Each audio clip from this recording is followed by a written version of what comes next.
Hey everybody, welcome to the Keto Mom page. My name is Stephanie and we are going to dive into the book for the morning. But as you're tuning in, where are you tuning in from? And I would love for you to press the share button below. Sharing is caring. It allows other people that are on your social media, your friends, your family to go, oh, what is she doing or what is he doing? I would love to join you. It really might help you find accountability. So as you're tuning in, good morning. We are tuning in from Arizona. Look at the sun is shining. Actually, I was trying to find a place in our hotel room for me to sit and talk to you. So it is probably 40 or it's probably close to 50 degrees now here. If you knew where I came from in Minnesota, yesterday it was like negative, well, I think it said negative 16 in the morning, but it is beautiful here in Arizona. We are here for the weekend. My husband and myself, we are meeting some of our team members. We're going to have some great conversations. We are going to be doing some training together, and it's going to be a really great weekend. If you're in Arizona, how are you? Hi. All right. As I was flying, so this is the book that we're going through, and in fact, it's actually my favorite topic to talk about today. So the title is called The Law of Pain, and I will say, I read that and I was like, that's not going to be a fun one to talk on. But I will tell you the whole concept of the law of pain is around your EQ, your emotions. It's getting super dark. I'm sorry. The light is awkward. But I love this conversation. So we're going to have fun this morning. So as you're tuning in, what is the temperature out? I know it's kind of a vague question, but it's kind of fun to know, right? If I was in Minnesota, it would be in the negatives. It's 40 or 50 where I'm at in Arizona right now. And let's see, what would be a fun conversation? Oh, I know. Did you eat breakfast this morning or do you intermittent fast? This is a keto page, right? So you might be going, all right, what is up with the book? I read a book. We go through a book as a community every single day, almost, just to help you understand your mindset. Because if you can get your mindset on track, then guess what? You can find yourself making better choices, making better decisions throughout the rest of your day. If this is on track, it's the power of reading or listening to podcasts or finding a mentor or asking yourself good questions. Decision making is important. And that was actually what I pulsed out earlier today. So if you were on the text message thread that I send out messages every single day, if you just if you text inspiration, here's the phone number, and maybe somebody can post it below. It's 507-204-9866. If you send a text message and say inspiration, you've got to fill out some information like your name, I think your birthday, and where you're from. And the reason they do that is because if we're ever traveling and we have some extra time, I can actually send a message to everybody in Arizona and go, hey, Keto Mom here. I'd love to meet up for lunch if it works for you. I can't this weekend, but if we're ever traveling and you are in the place that we're traveling, you could get a text message and maybe we could meet. Or on birthdays, I could go, hey, happy birthday. I get to know more about you. So this is the book we're going through. If you have the book, awesome. If you don't have the book, you can tune in here and you can take something. Again, this is my favorite topic. Now, those of you who've been asking me what we're going to do next month and the month after, what I think we're going to do is this. We're going to go through the Miracle Morning first. It's by 𝗟𝗪. It's a short book because so many of you sent me messages that says, listen, I do not feel like I own my morning or own my day. Here's the question for you really quick. Yes or no? Do you feel like you own your morning? Meaning, do you get up? Are you in control? Like, do you get up in enough time that you have time for yourself to think, to breathe, to not feel like you are shuffled throughout your whole day, that your day is making choices for you? If you don't feel like you own your morning, that might be why you might not be reaching your goals. And so we did this book in June. We're going to do it again. It'll only take us probably a week. Own your morning, own your day. The book is called The Miracle Morning. If you want to grab it, awesome. I don't have it with me because I'm traveling. I'll show you when I grab it. But actually, I read this entire book in the airplane on the way here, 2.5-hour flight. I'll tell you a little secret. I actually am a really fast reader, but I don't read things word for word. I can pick up a book, have it done in a couple hours, but I usually read like the beginning and the end of paragraphs and I can kind of understand. I'll tell you something. I am a get to the point person. And I'm working on enjoying the middle. I am like a start this, finish this. Tell me the point. I don't want to tell stories, but I need to become better at enjoying the middle. That is something I have to focus on. But I wanted to go through this entire book because I wanted to see if it would be a good book to go through here on the page. And I loved it. I was taking notes the entire time I was reading it on the airplane. I was sending it to my daughter. She's 14, and I was like, listen, you have to read this book right now. And so we pay our girls to read books that we choose, and then they have to give a little presentation. But I'll tell you, this is the book that we will be going through either in February or March. Okay, so let's have a little bit of adaptability. But if you want to get it ahead of time, it's called The Magic of Thinking Big. It was an incredible read. I will read it more in detail with you, but I loved it. So, all right, those are the two books coming up. We're going to dive into chapter 8 if you have your book. If you don't have your book, I want to give you something to think about, and I promise you this topic will change your life if you just think about a couple things that I share with you. So the chapter says the law of pain. Good management of bad experiences lead to great growth. It says, how do you usually respond to bad experiences? Do you explode in anger? Do you shrink into self-emotions? Do you detach yourself from the experience in which you, as much as possible? Do you ignore it? And as soon as I read this, I went, oh my goodness, we're going to talk about EQ. Has any of you heard of EQ? You might have heard the conversation or the phrase IQ, how smart you are. You actually have an EQ, how well you handle your emotions. Do you have a high AQ, high or low? AQ is your adaptability.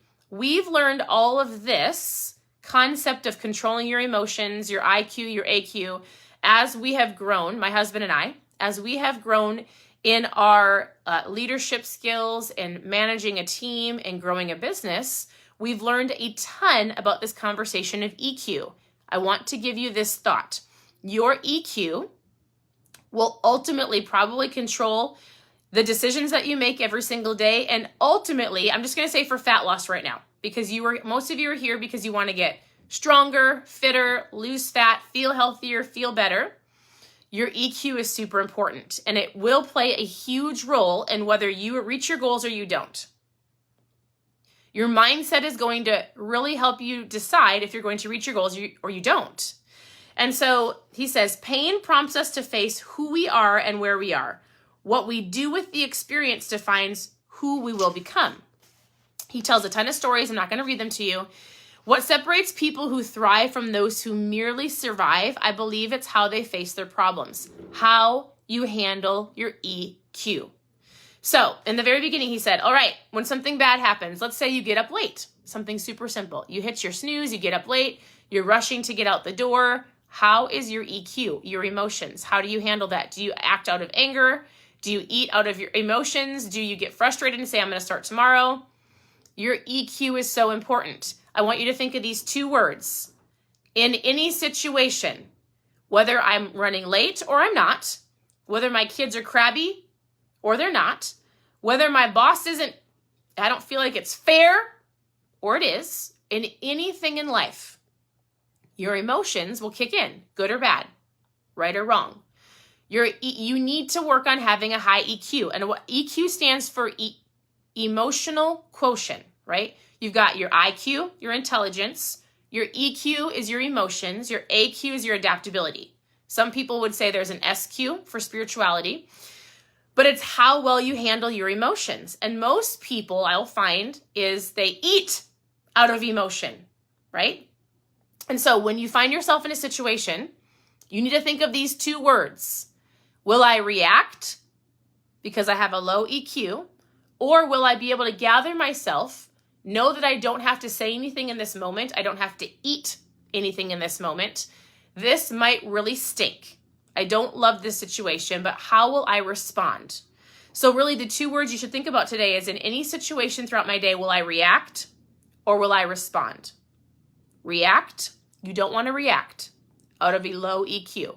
We want to be able to take 5 seconds and go, okay, I'm not going to yell at my kids. I'm not going to get frustrated that I'm late, that I hit the snooze button, that I have to take the later workout class, that I can't go get my coffee, like whatever the case may be. I'm going to respond because I have a high EQ, and I'm going to own the rest of my day. I'm going to learn from this experience. I'm not going to sabotage myself, and I'm going to keep moving forward. He says, life is filled with ups and downs. Expecting the world to treat you fairly just because you're a good person is a little like expecting a bull not to charge you because you are a vegetarian. I'm going to read a couple of things to you. No one likes it when you're in the middle of a bad experience. It's usually just painful, but if they manage the experience well, if you manage your day well, if you live life and you can control your emotions and you respond versus react, you will enjoy talking about it afterwards. It will become a story, a war story that you can share, right? Success in life comes not from holding a good hand, but in playing a poor hand well. When you have bad experiences, do we become bitter or better? Oh man, I love this conversation of bitter or better, and I have it with so many people, especially family, especially those you are around, right? I tell people this. Listen, if you hold things against other people, if your emotions control you, if you let that bitter root take control of yourself, you are going to be bitter, angry, self-sabotaging. You're going to be a victim. You are going to have a victim mentality. You need to look at your experiences and go, I'm going to be better. I'm going to learn from this. I'm going to respond. I'm going to make a pivot. Instead of allowing those little teeny tiny things that, guess what, in the long grand scheme of things doesn't matter. Do not let them take root in your heart. Do not become bitter. Oh, there's so many things I would love to talk about. All right, he tells a ton of stories. We're going to go to, he says, number one, the one thing you can control throughout your day, your emotions, but it ties to it, is you can control your attitude. Life is not the way it's supposed to be always. It is the way it is. The way you cope with it is what makes the difference. The way you cope with your day. You handle your emotions. If you can get this under control and your emotions under control, don't you think that your health might be better? Oftentimes people are like, I want to get skinnier. I want to get fitter. I want to lose 50 pounds. I want to. And the biggest thing I want people to understand is, why are you at where you are today? Why are you here today? Why are you physically at where you are today? It might be because of your past environments. It might be because you've bitterness towards people. It might be the way that you grew up, right? All of those things. And there comes a point in time as an adult that you have to go, no more. I'm in control of my attitude. I'm in control of my emotions. If I'm not, I'm going to be very soon, because I've just learned that I can control my emotions. I can respond versus react. And no more blaming the past. No more being a victim. No more saying, guess what? It's my parents' fault. It's my ex's fault. It's the way that somebody treated me. There comes a point in life where you have to go, no more. No more looking at the past. I'm going to decide today to work on my mindset. I'm going to be aware that I can control my emotions. I'm not going to eat because I'm emotional or because I'm sad or because I'm angry. I'm going to respond in a way that's better. I'm going to respond in a way that's going to help me long term. All right, a couple more things. He says, to a degree in life, you get what you expect. Not always, but most of the time. So why would I want to expect the worst? So he shares a story about how so many people just go, well, I'm going to expect the worst, and if I get something better, that's awesome. Your mindset matters. He said, why in the world would you live life expecting something bad and then hope and then going, oh, that's better? You get what you think about, right? All right, I'm going to read a story for you, and then I'm going to wrap this up because I actually really liked this story. I do read stories, just so you know, but I do like to go through things really quickly so I can teach others. He says, there once was a story of a chicken farmer whose land was flooded nearly every spring. He didn't want to give up his farm and move, but when the water backed up into his land and flooded his chicken coop every year, it was always a struggle to get his chickens to higher ground. Some years he couldn't move fast enough and he would lose hundreds of chickens. After the worst spring he had ever experienced of losing an entire flock, he came into the farmhouse and told his wife, I've had it. I can't afford to buy another place. I can't sell this one. I don't know what to do. He was emotional, frustrated, and his wife simply said with a reply, why don't you buy some ducks? The people who make the most out of bad experiences are the ones who find creative ways to meet them. Like the farmer's wife in the story, They see possibilities in their problems.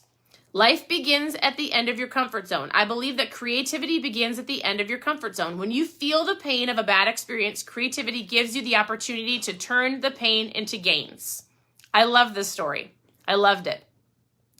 And so life is not perfect. Obviously, we know that. We are going to have challenges. We're going to have things we're going to have to break through. And it might be daily. It might be seriously like, I've got to break the addiction of chocolate or of all of the caffeine drinks or all of the crazy sugar addictions or the donuts or the fast food or the laziness or whatever that is. It is a challenge for you today, right? And just like the farmer, there is a different mindset. There is controlling your emotions to go, all right, there's an opportunity in this. How can I get creative? What can I do differently? I'm going to control my emotions. I'm not going to respond, but I'm going to react in the moment because I want better for myself and my family. All right, a couple more things. You will never stub your toe standing still. The faster you go, the more chances there is of stubbing your toe, but the more chances you have of getting somewhere. In other words, where there is no struggle, there is no progress. You are not going to lose the 50 pounds overnight. You did not get here overnight. Your life will not change overnight, but it will with every single decision every day, every moment by moment, every time you control your emotions and you make a better decision. A bend in the road is not the end of the road unless you fail to make the turn. I love to say this quote, the only way you fail is if you quit. The only way you fail is if you quit. So if you have a bad day, guess what? You control your emotions. You tell yourself you'll do better tomorrow. The next time you find yourself in the midst of a bad experience, remind yourself that you are on the cusp of an opportunity to change and grow. Recognize that your circumstances do not define you. And lastly, the very last paragraph. No matter what you have gone through in your life or what you are currently going through, you have the opportunity to grow from it. It's sometimes very difficult to see the opportunity in the midst of pain, but it is there. You must be willing to not only look for it, but pursue it. As you do, perhaps the words of William Penn, who was an English philosopher and founder of the Pennsylvania province, said, he will encourage you in this: no pain, no palm, no thorns, no throne, no gall, no glory, no cross, no crown. Your emotions are super important. The way you respond in your every single day is super important. And so it's not that we're going to have a perfect life. It's not that we set out on this crazy adventure to lose these 50 pounds because it's the new year. You are going to have things that come up against you, distractions or frustrations, people, circumstances, environments, and you get to work on your EQ to be able to control yourself and go, is this helping or hurting? Is this better? Is this going to make it worse? So it's an awareness. All of this is an awareness. Here's the book for those who've been asking. It's an incredible book. We're on chapter 9. So the next chapter is called The Law of the Ladder. So I hope that was helpful in some way, shape, or form. Again, I actually sent out a couple text messages this morning about decisions. So if you're not on the text message thread, text inspiration to 507-204-9866.